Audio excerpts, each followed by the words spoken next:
Hey everyone, I'm State of the Empire, and this is the second part of my video series on what Age of Empires 4 might look like if it's going to be a success within the Age community.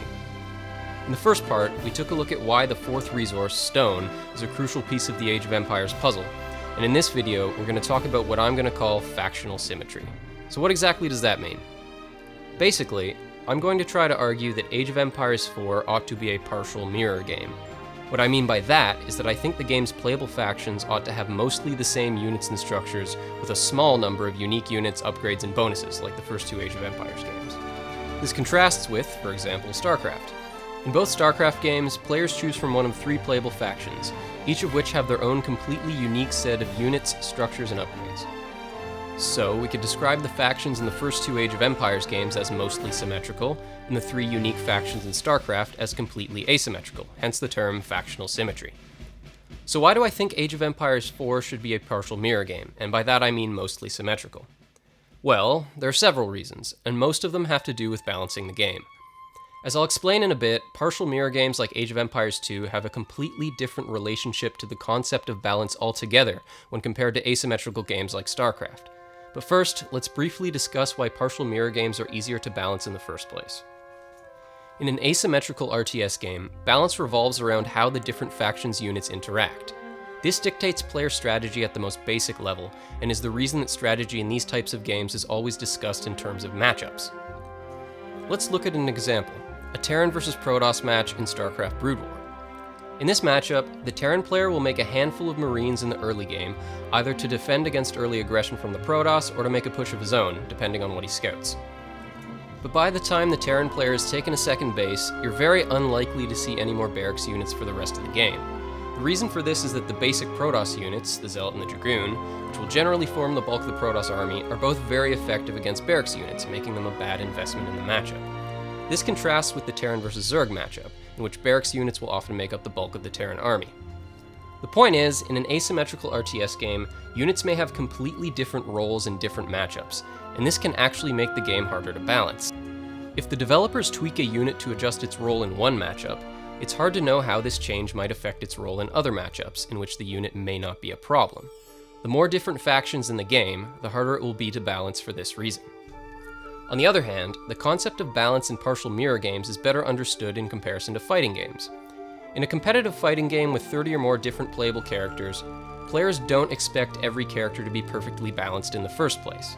As long as there are a good 5 or so characters that are competitively viable at the highest level, the game is considered approximately balanced. Consider Age of Empires 2 with its HD expansions.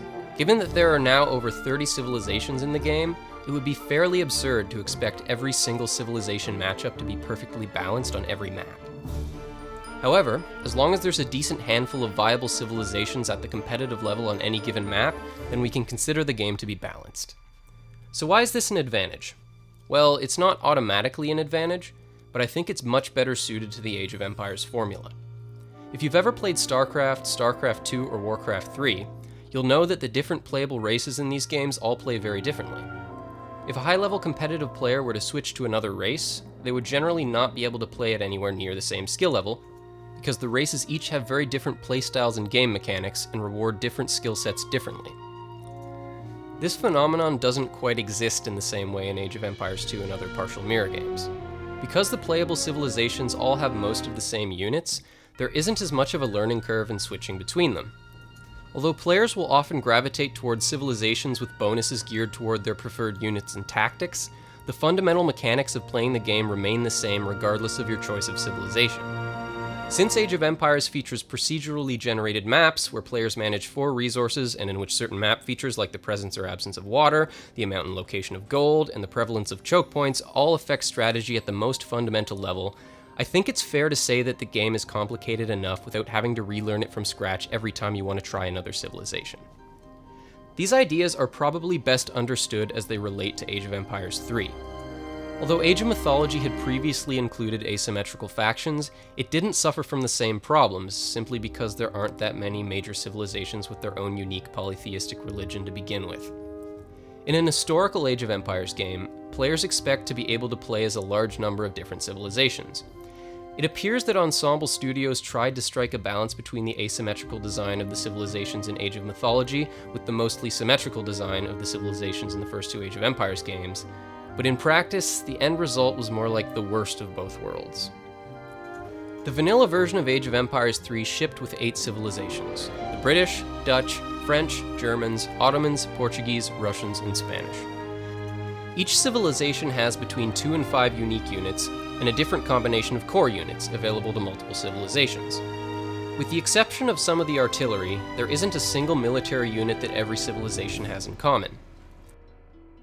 For example, at the barracks, 6 out of 8 civilizations can build pikemen, 4 out of 8 can build crossbowmen, 5 out of 8 can build musketeers, 4 out of 8 can build halberdiers, and 4 out of 8 can build skirmishers. On top of that, 6 out of 8 have their own unique barracks unit. No two civilizations can build the same combination of units out of their barracks, and only 2 civilizations, British and Portuguese, can build the same combination of units at their stable. At first glance, this might seem like a good, happy medium between a mostly symmetrical game and an asymmetrical game, but I think it's more of a sad, dysfunctional medium that only stays together for the kids. The result was that Age of Empires 3 suffered from the problems associated with an asymmetrical design without really reaping any of the benefits. Due to the game's home city card system, and the fact that when the game was first released, you had to level up each individual home city to unlock the cards, there was still more or less the same learning curve associated with trying new civilizations as you'd find in a game with an asymmetrical design. Because the civilizations all have different combinations of units, it's also almost as difficult to balance, and there are 8 of them, compared to 3 in StarCraft. Let's do a bit of math. I'm not Spirit of the Law, I'm an English major who hasn't done math since high school, but here goes. The formula is something like this. The number of matchups in a game is equal to x plus x minus 1 plus x minus 2, etc. until x equals 0, where x is the number of playable factions in the game. So if there's only one faction, there's obviously only one matchup. The original Command & Conquer, for example, has 2 factions, GDI and Nod, so there are 3 matchups, Nod versus GDI and the 2 mirror matchups. In StarCraft, there are 3 mirror matchups, Terran vs Protoss, Terran vs Zerg, and Protoss vs Zerg for a total of 6 matchups. In Warcraft 3, which has 4 races, that number goes up to 10 matchups. That's a lot to balance, and Warcraft 3 has always suffered for this. Age of Empires 3, with its 8 civilizations and 36 matchups, was absolutely plagued with balance problems. When the game launched, the Ottoman rush was basically impossible to stop for anyone other than the French, who were also overpowered. By the time Ensemble put out a balance patch, many of the game's top players had already quit the game, including, fun fact, Artosis of StarCraft fame. Several balance patches later, by the time the game had finally reached something vaguely resembling a balanced state, Ensemble Studios released the WarChiefs expansion, and in doing so, committed what I consider to be the cardinal sin of RTS game design. They added 3 new asymmetrical civilizations with completely unique units, structures, and upgrades into the game, increasing the total number of civilizations from 8 to 11, and the total number of matchups from 36 to 66.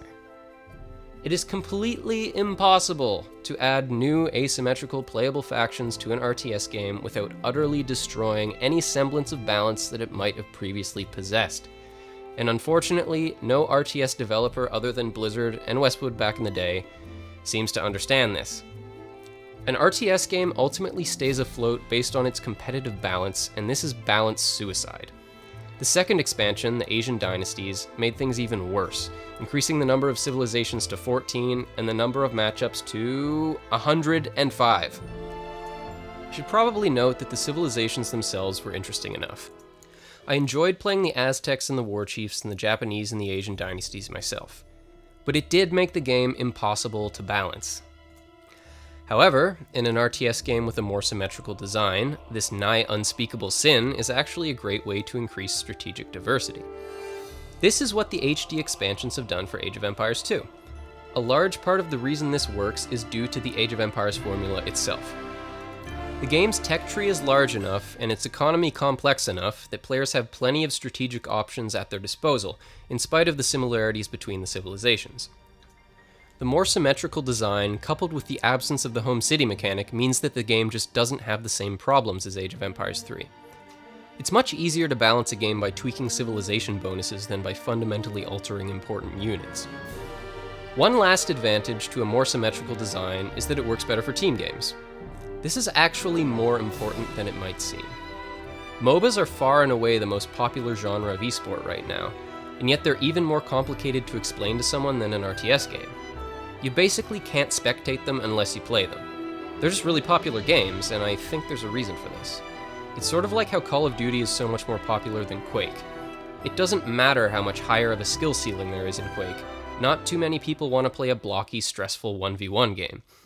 So long as Age of Empires 4 is ultimately balanced around the competitive 1v1 scene, some emphasis on team play can only help the game's popularity, both as a competitive and a casual game. At least in my experience as someone who's played pretty much every major RTS game more than I ought to admit to, Age of Empires 2 is the only RTS game in which team games are about as valid of a form of competition as the traditional 1v1, and the game's tournament scene reflects this. There's a good balance of 1v1 in team tournaments. I think this is largely to do with the strong defender's advantage and the lack of learning curve in playing different civilizations. When you're coming up with a team strategy in Age of Empires 2, you aren't so much asking yourself what your team's civilizations can do in conjunction with one another, as you are asking yourself what you want to do and which civilizations can best execute whatever that is. In closing, as I've hopefully convinced you by now, the civilizations in Age of Empires 4 ought to be mostly symmetrical, like the first two games in the series. The less symmetrical they are, the lower the number of civilizations there can be in the game if we want it to be balanced, and if they are less symmetrical, it will be difficult to include more in possible expansion packs without breaking the balance. Given that the Dawn of War games all have a large number of asymmetrical factions in them, and that Relic have been known to add additional factions in the game's expansions, I really hope that they won't make the same mistake with our beloved Age of Empires. Alright, that's all for this video. If you like this video, please rate, comment, and subscribe. See you soon.